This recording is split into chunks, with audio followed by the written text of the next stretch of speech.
Assalamualaikum warahmatullahi wabarakatuh. Halo semuanya teman-teman, selamat malam, selamat datang kembali di channel kesayangan kita, channel Ilo Ekstrim. Dan masih bersama saya Ilo, dimanapun teman-teman berada. Semoga teman-teman selalu dalam keadaan sehat walafiat, tanpa kekurangan satu apapun. Amin amin ya robbal alamin. Dan pada kesempatan yang baik ini, saya akan membawakan satu kisah favorit kita semua, kisah Bang Pian. Wow, kisah dari Mas Untung Prasetyo ya, yang sudah dinanti-nanti. Tapi sebelum kita masuk ke dalam kisahnya, buat teman-teman yang mungkin baru gabung atau sudah lama gabung tapi lupa nih belum subscribe, yuk diklik dulu tombol subscribe-nya. Jangan lupa untuk lonceng notifikasinya juga dinyalakan, agar teman-teman selalu mendapatkan notifikasi dari konten-konten yang akan kami upload selanjutnya. Dan untuk channel Ilo Ekstrim, kami upload setiap hari teman-teman ya, setiap malam jam 7 malam waktu Indonesia bagian Barat. Oke, nggak pakai berlama-lama lagi, pasti udah nggak sabaran kan untuk masuk ke dalam kisahnya. Kita langsung saja masuk ke dalam kisahnya. Bunuh horor. Buhul santet di belakang rumah Pade Mario. Kisah Bang Pian. Langit di kota Jogja kala itu berwarna kelabu, menggantung berat seolah turut merasakan keresahan yang tengah dirasakan oleh Bang Pian. Suasana di sekitar rumah Pade Mario tampak biasa saja bagi mata awam, namun bagi Bang Pian, setiap hembusan angin dan bayangan di sudut tembok menyimpan makna tersembunyi.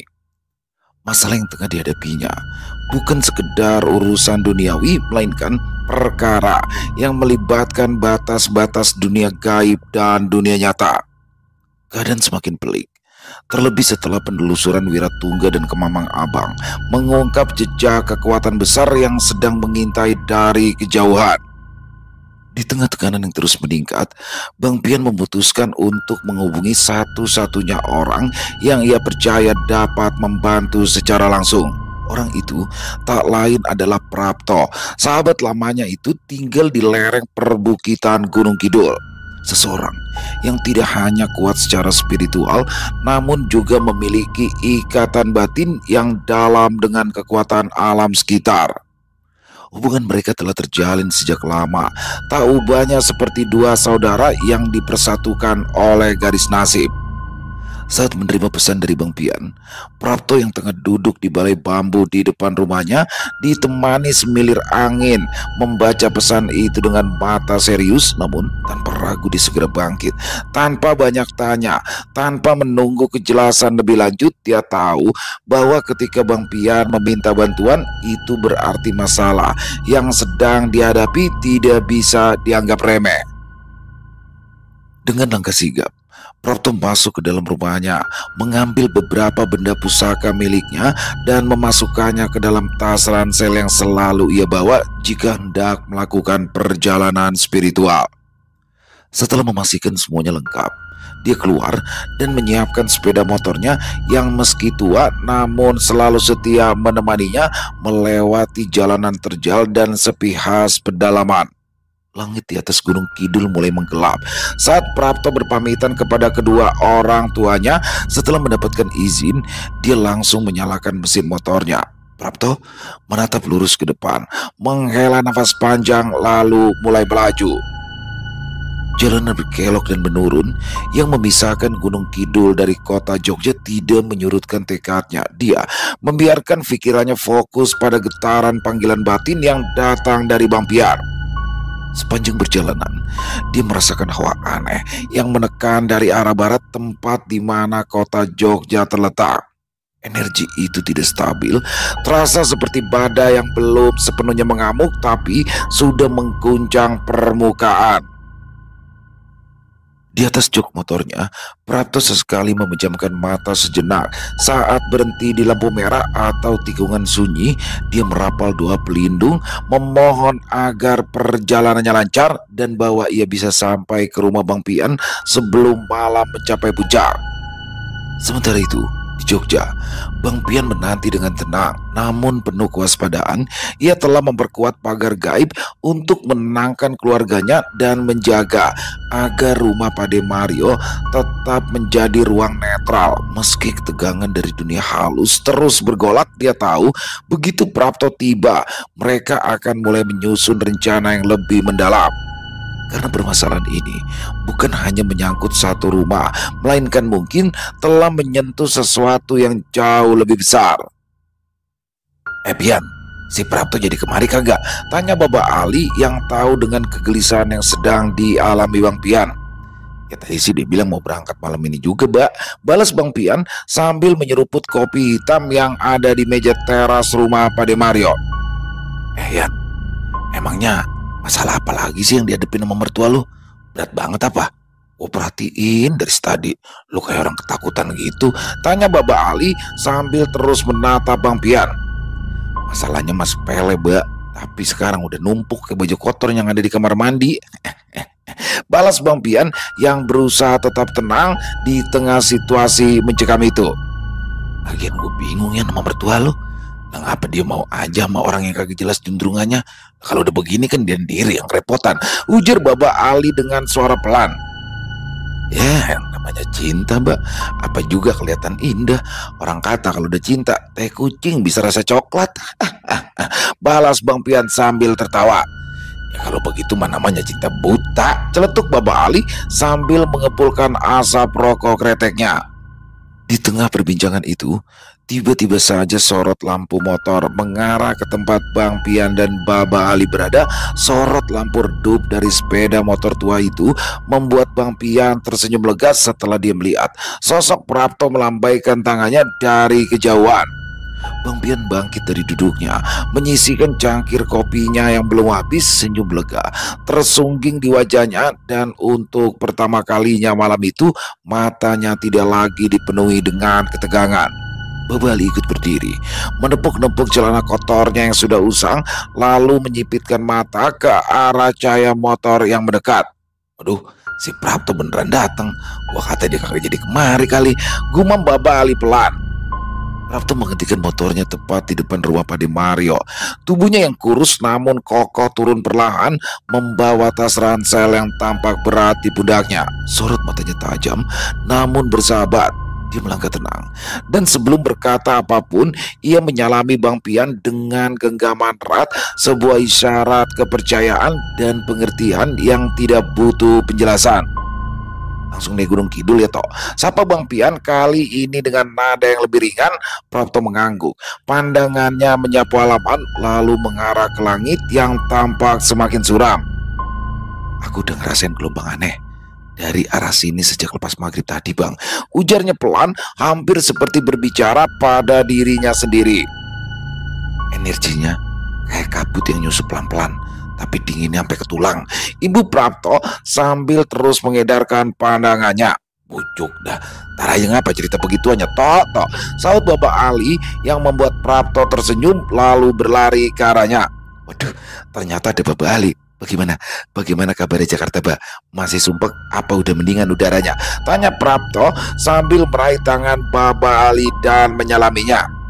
Jakarta lu tanyain tok Pak Leluno, dia lagi puyeng, konveksinya tutup, celetuk Baba Ali yang membuat mereka semua tertawa. Ya namanya juga usaha, Mbak. Kalau nasib lagi bagus, ya usaha apa aja pasti jalan dan berkembang. Tapi kalau nasib lagi nyungsep, ya bisa-bisa bangkrut. Balas Prapto sambil tertawa. Lu bawa apaan itu, Tok?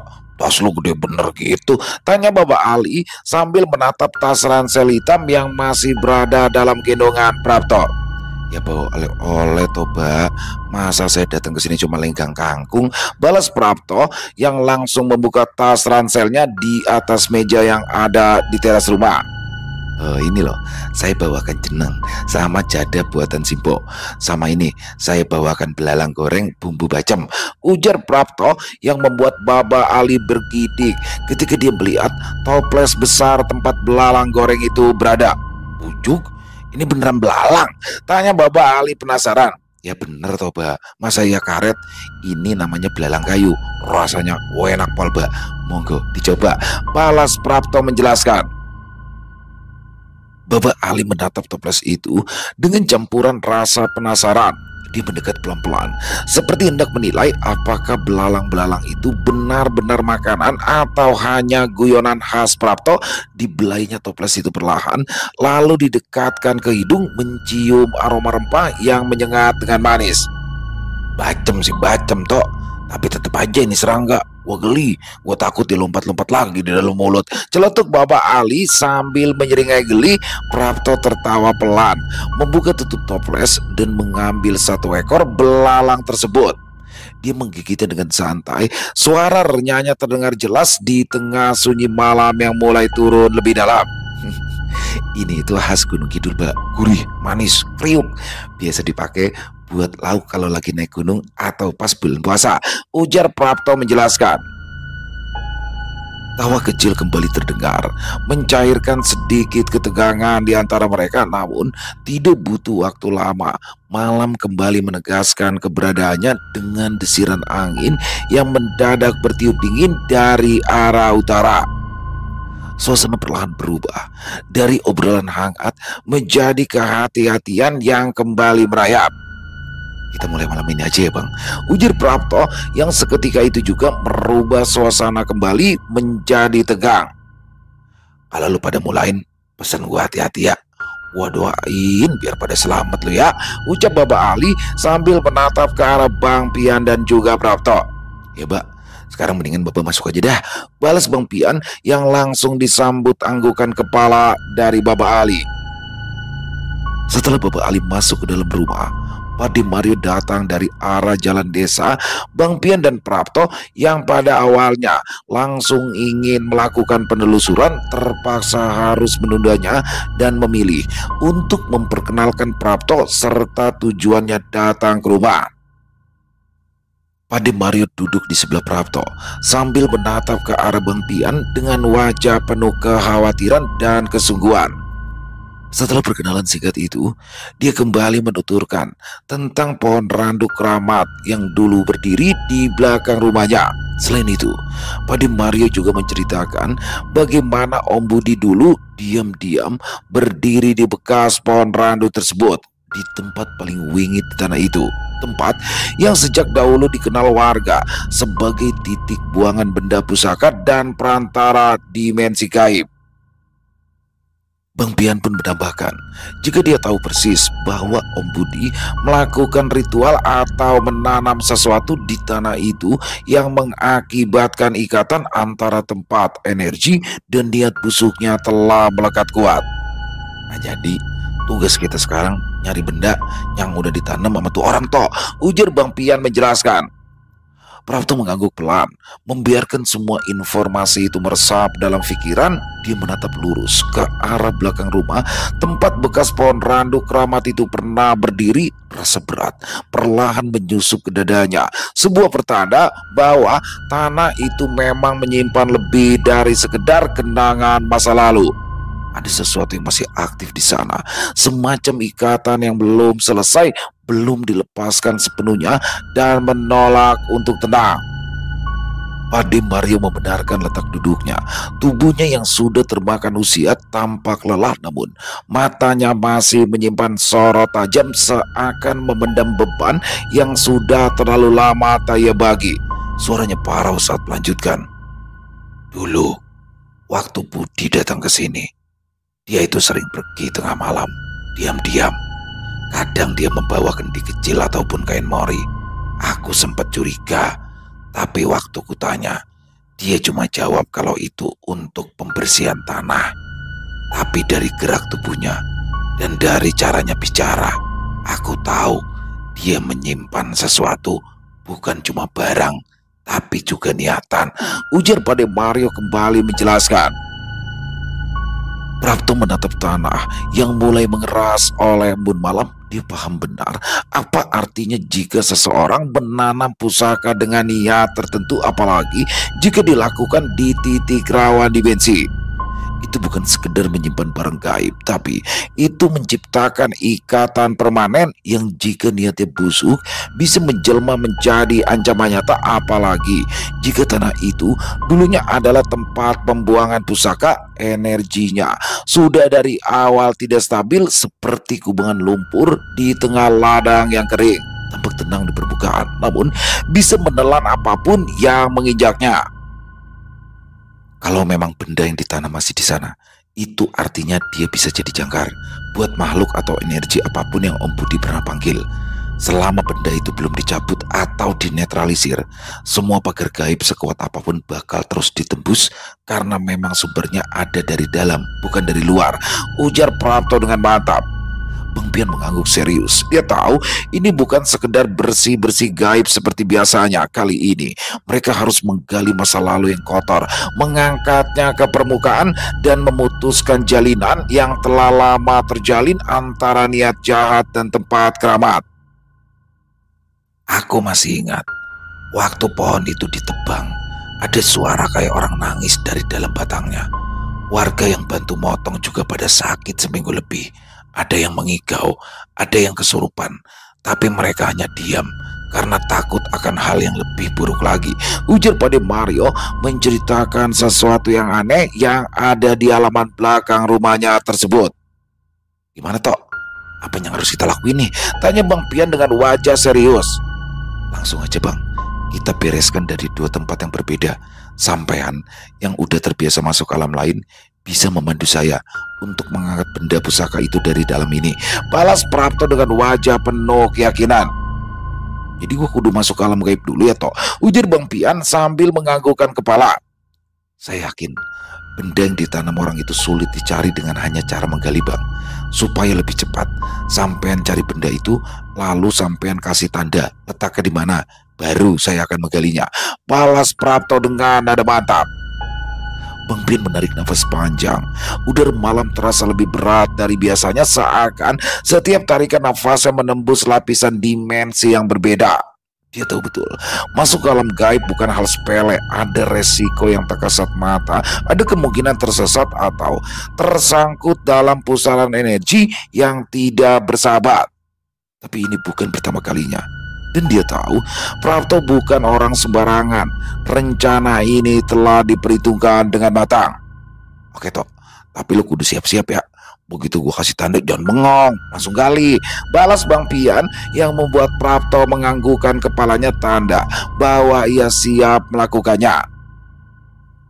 Mendengar kesiapan dari Bang Pian, Prapto pun meminta Pade Mario untuk menemaninya. Selain itu, ia juga meminta Pade Mario mempersiapkan peralatan seperti pacul dan skop yang akan ia gunakan untuk menggali. Pade Mario yang sedari tadi mendengarkan dengan seksama hanya mengangguk tanpa banyak bicara. Wajahnya tampak murung namun penuh pengertian. Tanpa membuang waktu, ia lalu berjalan masuk ke dalam gudang kecil di samping rumah dan kembali dengan dua alat, satu pacul yang gagangnya sudah kusam dan satu skop kecil. Ini alatnya Mas, ujar Pade Mario sambil menyerahkannya pada Prapto. Tapi hati-hati, tanah itu bukan sekedar tempat biasa. Sejak randu itu tumbang, banyak hal yang mulai berubah. Bukan hanya di sini, tapi juga di dalam rumah, Imbu Pade Mario menjelaskan.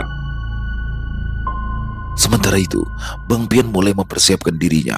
Ia duduk bersila di sebuah kamar yang sebelumnya telah ia gunakan untuk meraga sukma, dan tanpa membuang-buang waktu, Prapto serta Pade Mario langsung berjalan ke belakang rumah tempat di mana pohon randu besar itu dulu berada.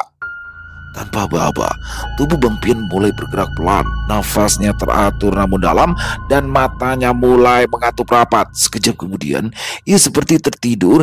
Tapi ini adalah awal dari perjalanan gaib yang harus dilalui untuk menemukan benda yang telah ditanam dengan niat buruk bertahun-tahun yang lalu. Prapto berdiri bersiaga, tangannya memegang pacul, sementara di pinggangnya tergantung botol kecil berisi minyak kelapa wangi dan seuntai raja kain kuning yang dijadikan ikat pinggang. Di sebelahnya, Pade Mario memejamkan mata, membaca doa-doa warisan leluhurnya dalam bahasa Jawa kuno, hampir seperti nyanyian yang menyatu dengan alam. Begitu sukmanya terlepas sempurna, Bang Pian melayang ringan di antara dua dunia. Tubuh kasarnya masih duduk bersila dengan tenang, namun raganya yang halus kini telah menyeberangi batas dunia nyata menuju lapisan realita yang tidak bisa dijangkau oleh mata manusia biasa. Tempat bekas berdirinya pohon randu keramat itu berubah drastis. Di pandangan mata batinnya tidak lagi sekedar tanah biasa di halaman belakang rumah Pade Mario. Di alam lain, tempat itu adalah sebuah gerbang menjulang, seperti pusaran akar-akar pohon tua yang masih menjalar meski pohonnya telah lama tumbang. Begitu Bang Pian mendekati pusaran akar itu, dia merasakan hawa dingin menyergap dari segala arah. Udaranya bukan sekedar dingin, tapi penuh tekanan, seperti memasuki ruang yang tidak menyukai kehadiran asing di tempat itu. Namun, Bang Pian tetap melangkah.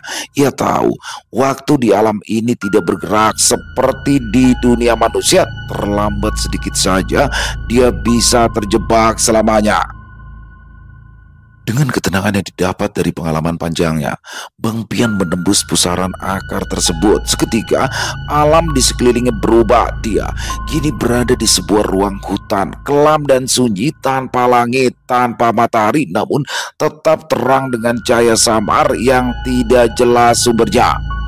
Pohon-pohon besar tanpa daun menjulang tinggi, batangnya hitam legam, dan di sela akar-akar mereka mengalir kabut pekat seperti aliran sungai kotor.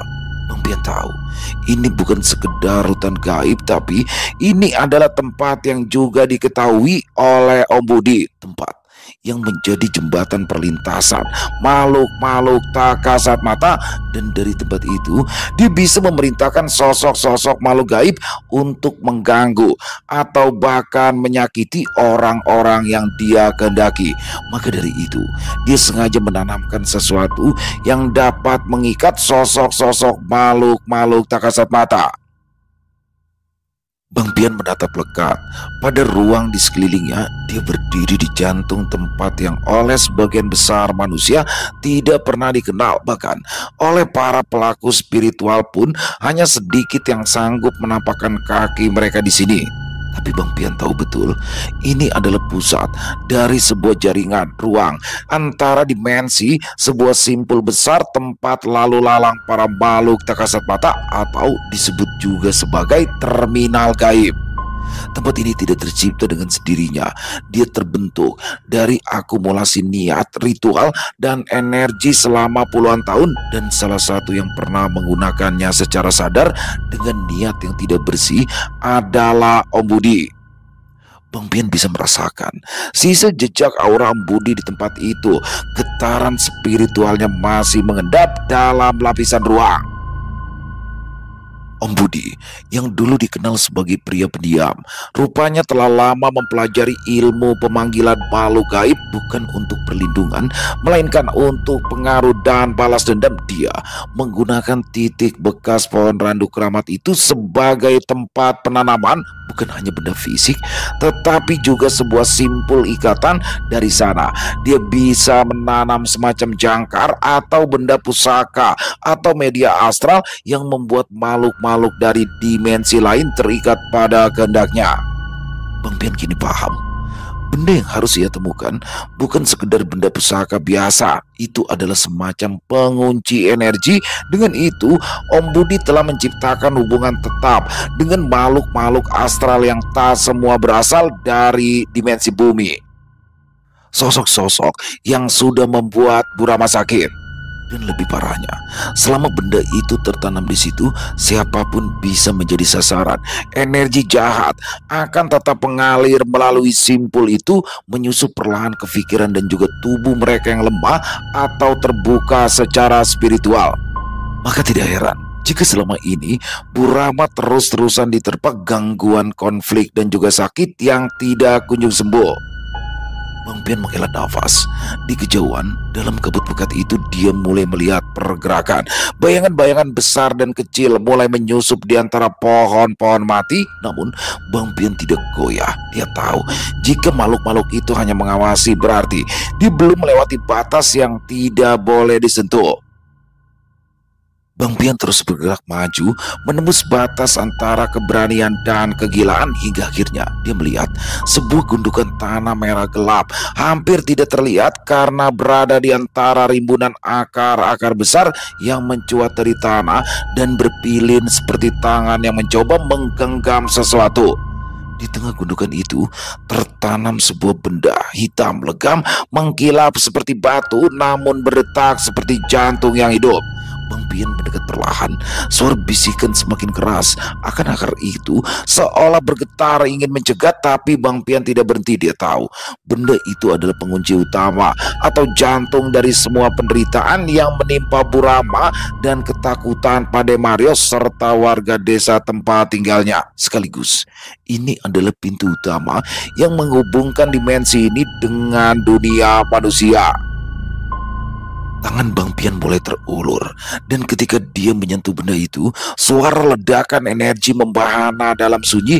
Makhluk-makhluk di kejauhan menggeram dan beberapa melompat maju, tapi dihentikan oleh dinding cahaya yang tiba-tiba muncul mengelilingi Bang Pian. Batu itu bergetar hebat, seperti menolak untuk dicabut, namun kehendak Bang Pian lebih kuat. Dia tidak hanya ingin mengambilnya, tapi dia ingin memutus ikatan yang menghubungkan benda itu dengan sosok makhluk gaib di tempat itu. Dengan satu teriakan batin, Bang Pian mencabutnya, dan sekejap kemudian seluruh dimensi itu berguncang. Kabut seperti tersedot ke satu titik. Makhluk-makhluk menjerit, tanah retak, membentuk pola-pola aneh seperti simbol-simbol kuno yang terbakar. Bang Pian tahu dia tak punya waktu, dia harus segera kembali.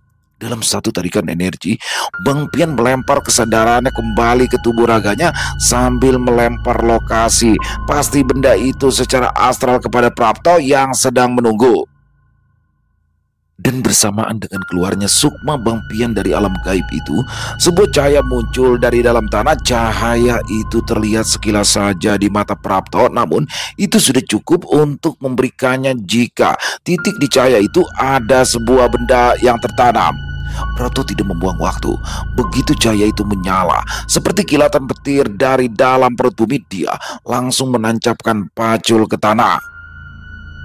Namun semakin dalam pacul itu masuk, semakin terasa perlawanan tak kasat mata. Udara di sekelilingnya seketika menebal. Langit yang sebelumnya hanya muram kini mulai dipenuhi awan menggantung yang mengeram di atas kepala. Pademario yang berdiri beberapa langkah di belakang Prapto menggenggam erat sebatang tongkat kayu jati peninggalan luhur. Dia merasa ada tekanan menguar dari titik itu, bukan hanya tekanan spiritual, tapi seolah medan gaya yang menghambat siapapun mendekat. Tapi dia tahu saat ini bukan waktunya untuk gentar. Dia telah menyaksikan cukup banyak peristiwa aneh di tanah kelahirannya, dan malam ini sejarah kelam yang dulu dikubur kembali membangunkan dirinya. Prapto terus menggali lebih dalam. Dia mencabut pacul dan menggantinya dengan skop untuk kerja yang lebih bagus. Setelah lama menggali, akhirnya skop itu menghantam sesuatu yang keras, bukan batu, bukan pula akar, tapi sesuatu yang jelas-jelas dibuat dan ditanam dengan maksud tertentu. Prapto mengeruk sisa tanah di sekitarnya dengan tangan kosong, dan perlahan muncullah sebuah kotak kayu kecil. Kayu itu tua, hitam, dan nyaris rapuh, namun ada ukiran samar di permukaannya, lingkaran berpola bintang, dan di tengahnya simbol mirip mata dengan garis-garis yang menyebar ke segala arah. Bukan ukiran Jawa, bukan juga huruf Sanskerta, tapi sesuatu yang jauh lebih tua dan sangat asing.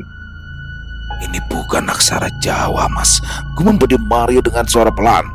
"Betul, Pade. Ini bukan sekedar benda terkutuk, tapi ini adalah penanda ikatan.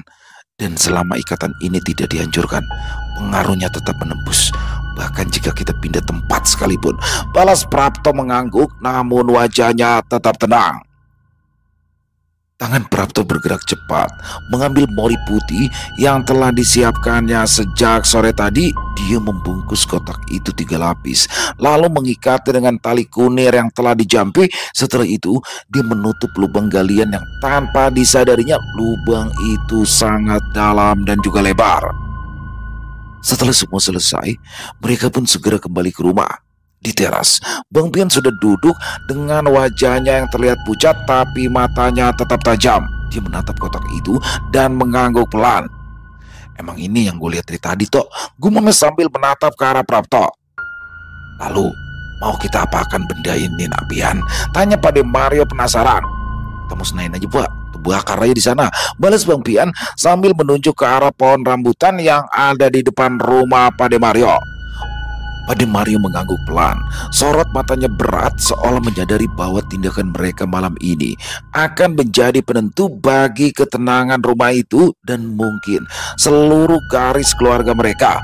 Tanpa banyak kata, dia bangkit lalu mengambil obor dari dapur belakang. Prapto membuka kotak kayu luar dengan perlahan, sangat berhati-hati, sementara Bang Pian menyiapkan beberapa batang kayu kering yang akan ia gunakan untuk membakar kotak tersebut. Pohon rambutan itu berdiri di tengah halaman. Tempat itu bukan sekedar pilihan acak. Bang Pian tahu pohon itu adalah satu-satunya titik netral di tanah rumah Pade Mario. Bukan tempat suci, tapi juga bukan tempat kotor. Tempat yang bisa menetralkan energi tanpa memantulkan kembali. Prapto meletakkan kotak yang telah terbungkus mori putih itu di atas tumpukan kayu kering dengan perlahan, seolah dia tahu bahwa satu gerakan cerobos saja bisa mengundang bahaya yang tak terlihat. Dia kemudian mengambil segenggam garam kasar, menaburkannya melingkar di sekeliling tumpukan kayu, dan kotak-kotak itu membentuk garis pelindung sederhana namun kuat. Pade Mario kembali dengan obor menyala yang bergoyang kecil oleh angin malam. Wajahnya tampak lebih tua dari biasanya, bukan karena usia, tapi karena beban sejarah yang malam ini seakan diserahkan ke bahunya untuk dituntaskan. Bismillah ya, kita bakar nih barang. Mudah-mudahan ini semua jadi jalan, bakal nutup semua hal yang buruk yang ada di tempat ini, ujar Bang Pian sambil menatap ke arah Prapto dan juga Pade Mario. Prapto memberi anggukan pendek. Ia lalu menunduk sebentar, berbisik dalam bahasa Jawa halus yang hanya dipakai dalam mantra penetral, memohon izin kepada Sang Maha Pencipta agar memudahkan serta mengabulkan setiap doa dan usaha yang sudah mereka lakukan malam itu. Dengan satu gerakan mantap, obor disulutkan ke ujung kayu kering. Api menyambar cepat, menjalar, menjilati mori putih, dan dalam hitungan detik, kobaran api membesar, mengelilingi kotak seperti lidah yang lapar akan kebenaran. Tidak seperti pembakaran biasa, api ini tidak memunculkan bau hangus biasa, justru sebaliknya, aroma logam tajam, seperti besi panas yang dibenamkan ke dalam darah, perlahan mulai memenuhi udara. Dan saat kobaran api menyentuh bagian terdalam dari kotak itu, seluruh halaman seperti bergetar halus.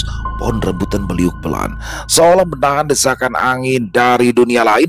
Daun-daunnya bergemerisik pelan tapi pasti. Lalu dari arah bayangan di pekarangan terdengar suara lirih seperti rintian yang disusul teriakan jauh yang tak berasal dari tenggorokan manusia. Seketika api berubah warna, dari jingga biasa menjadi kebiruan, lalu ungu kehitaman. Warna-warna yang tak lazim muncul di kobaran biasa. Sosok-sosok bayangan terlihat muncul sekejap-sekejap di pinggir pandangan mereka. Sosok makhluk berwujud tinggi, melengkung, dan tidak memiliki wajah. Namun mereka tidak berani masuk ke lingkaran api. Mereka hanya melihat dan menanti apa yang akan terjadi selanjutnya. Bang Pian tahu, jika ada celah sedikit saja dalam ritual ini, makhluk-makhluk itu bisa menyerbu dan menciptakan kekacauan.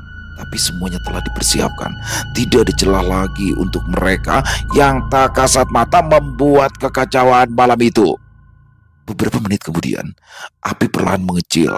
Kotak kayu tua itu telah hancur sepenuhnya. Yang tersisa hanyalah abu pekat menghitam, bercampur dengan garam yang kini mengeras seperti kristal. Sebagian abu tampak membentuk pola melingkar sendiri, seperti simbol yang hanya bisa dibaca oleh mereka yang paham bahasa gaib. Jangan dicolek-colek petua abu, Pade, ujar Bang Pian cepat. Biar aja saya yang bersihin, imbu Bang Pian dengan mantap. Sambil membacakan doa-doa perlindungan, Bang Pian menyapu abu ke dalam kendi tanah liat yang sudah dibungkus kain putih kecil. Kendi itu akan dibuang jauh dari tanah rumah, di tempat netral, yaitu di Kali Progo, seperti yang sudah mereka rencanakan. Setelah semua selesai, suasana perlahan menjadi lebih ringan.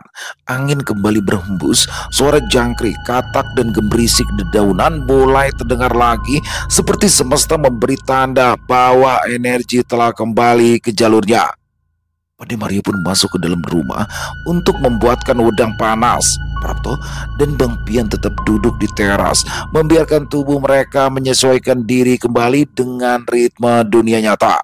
Prapto meregangkan pundaknya yang terasa pegal setelah aktivitas menggali dan membakar, sementara Bang Pian hanya menatap kendi tanah liat yang kini tergeletak di meja kayu. Kendi itu kecil, sederhana, namun menyimpan sisa-sisa energi gelap yang pernah mengganggu ketenangan keluarga mereka. Dari semua pengalaman gua, ini salah satunya yang paling berat toh, ujar Bang Pian sambil menghela nafas panjang. Mereka berdua saling berpandangan, bukan karena takut, tapi karena mereka tahu dunia yang barusan mereka hadapi tidaklah sesederhana terang dan gelap. Di dalam kemudian, Pade Mario kembali membawa 4 cangkir wedang jahe. Aromanya langsung menguar hangat, mengusir hawa malam yang masih menyisakan kedinginan dari dimensi yang barusan mereka usik. Saya tambahin sedikit serai Napian, biar ndak masuk angin, ucap Pade Mario sambil menyodorkan satu-satu cangkir pada mereka. Kok Pade bikin 4 sih? Tanya Bang Pian penasaran. Ya gue juga mau keles, celetuk Bapak Ali yang tiba-tiba keluar dari balik pintu rumah. Lah, aki-aki kirain udah molor, sahut Bang Pian kesal. Apa gimana gue mau molor? Lawannya panas banget. Udah gitu tiba-tiba bulu kuduk gue ngejegrak semua, balas Bapak Ali yang duduk di samping Prapto. Gimana ya? Udah kelar belum urusannya? Tanya Bapak Ali penasaran. Alhamdulillah udah beres semua, Mbak. Besok pagi tinggal ngebuang aja itu, balas Bang Pian sambil menunjuk ke arah kendi yang ada di atas meja. Kendi? Ini kendi isinya jin apa setan budek ya? Tanya Bapak Ali yang membuat Prapto dan juga Pak Mario tersenyum mendengarnya. Isinya macem-macem, Mbak. Tadi udah kita kumpulin terus kita bakar. Nah, tahu dia jadinya apaan? Jin kuntet apa setan PA? Balas Bang Pian yang membuat semua orang di teras rumah itu tertawa. Kalau emang urusan udah kelar, lusa kita bisa jalan-jalan dong Yan. Kita main ke Malioboro, terus dari sono kita nanti mampir ke Gunung Kidul. Gue mau ngeliat pantai Udi Ombo Yan, katanya di sono udah keren banget sekarang, ujar Bapak Ali yang disambut anggukan kepala oleh Bang Pian. Ya kalau kagak lusa mah, ya lusanya lagi. Kalau bisa kan biar ibunya Intan ikut juga, Bah. Balas Bang Pian sambil menyeruput wedang jahe buatan Pade Mario. Selesai. Wow, luar biasa kisah Bang Pian akhirnya ya. Ini dengan bantuan Prapto nih. Waduh, Prapto akhirnya comeback nih. Udah lama juga nih Prapto nggak datang ya, nggak muncul dalam kisah Bang Pian ini. Akhirnya di sini Bang Pian meminta bantuan kepada Prapto karena memang jarak antara Gunung Kidul dan Yogyakarta itu tidak terlalu jauh ya teman-teman ya. Dan di sini dia naik motor nih, Prapto itu tinggalnya di Gunung Kidul. Bahkan setelah selesai ini Bapak Ali juga langsung bilang tuh, ayo kita selesai lusa nih langsung berangkat dah, pengen banget ya ke pantai yang ada di Gunung Kidul. Memang Gunung Kidul ini teman-teman ya sedang lagi rame-ramenya nih destinasi wisatanya lagi naik daun banget. Dan bagaimana dalam kisah tadi juga ada belalang ya, belalang bakar itu salah satu ciri khas dari makanan dari Gunung Kidul. Bapak Ali sampai bingung nih, serangga, dipikir ya serangga dimasak, ya kan takut dia masih loncat-loncat di dalam mulutnya. Jadi Bapak Ali takut, padahal memang itu adalah salah satu makanan khas ya daerah Gunung Kidul. Dan saya sendiri sih belum pernah nyoba sih ya, jadi nggak tahu nih mau bilang enak apa enggak. Tapi yang jelas katanya sih enak, katanya teman-teman ya, gurih-gurih gitu. Tapi mungkin makannya pakai nasi kali ya, lagi anget-anget gitu mungkin enak. Wah, overall kisahnya bagus sekali. Terima kasih untuk Mas Untung Prasetyo atas kisah Bang Pianya. Dan buat teman-teman semoga terhibur ya dengan kisah barusan. Dan silakan buat yang punya komentar, yang punya pendapat lain tentang kisah barusan, bisa menuliskan di dalam kolom komentar ataupun hanya sekedar saling menyapa. Insya Allah kami akan menjawab satu persatu. Buat teman-teman yang suka dengan videonya, bisa diklik tombol like, tombol jempol, boleh juga dibantu di share ya link videonya ini ke teman-teman yang lain agar juga ikut merasa terhibur. Dan buat teman-teman yang mungkin belum subscribe, yuk bisa diklik dulu tombol subscribe. Jangan lupa lonceng notifikasinya dinyalakan agar teman-teman selalu mendapatkan notifikasi dari konten-konten yang akan kami upload selanjutnya. Oh ya, buat teman-teman yang mungkin punya kisah horor misteri ya yang diangkat dari kisah nyata yang berdasarkan pengalaman pribadi, apabila mungkin berkenan untuk dibawakan di channel kami, silakan bisa mengirimkannya ke nomor telepon kami yang ada di sini dan bebas ya Kirimannya boleh dalam bentuk tulisan, boleh dalam bentuk rekaman suara, senyamannya teman-teman aja pokoknya. Dan buat teman-teman yang sudah mengirimkan kisah, kami ucapkan terima kasih. Dan di akhir kata, saya Ilo mengucapkan permohonan maaf apabila mungkin dalam pembawaan kisahnya barusan ada kata-kata saya yang salah, ataupun ada kata-kata saya mungkin yang kurang berkenan. Saya mohon dibukakan pintu maaf yang seluas-luasnya. Sampai berjumpa lagi di konten-konten kami selanjutnya, yang pasti tidak kalah ngerinya, yang pasti tidak kalah seramnya. Masih bersama saya Ilo di channel Ilo Extreme. Salam sehat, sukses selalu untuk kita semua. Wassalamualaikum warahmatullahi wabarakatuh.